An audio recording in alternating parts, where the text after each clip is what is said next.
أنا أتما زين بعدي. Argın aldat satyanlar zanıma satamadı var sakmo. Diye mi? Oo, bir eşik satamız o. Almanya geldik o. Atık satyanlar mı? Atılmadı bilen mi oğlum o? Oynayacağım o zin.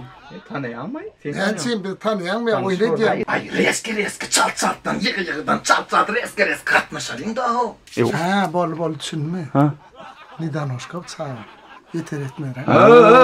Şey değilsen.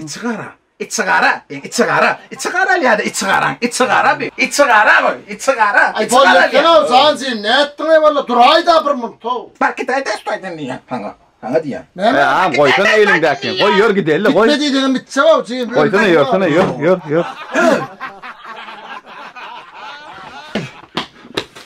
Su çıkman dışarı. Ne yapıyorsun? Ama dışarıda. İsteyen mi? Hemen. Yine tam. Yağış yine tam. Yağış yine tam. Değme oğlum fazla. Normal ne satyan yok mu da? Arkadaşım adam yok mu şunu soruyor alo. Oo böyle o katık satyan mı? Bara o canım katık satyan katık bile ortalığı. Alo gatırın getirdin gitti yürüdü o be. Ama görürsün. Olmuyor. Katık çıkıyor canım katık getirdi uğradı. Ha katık sargıdın onu.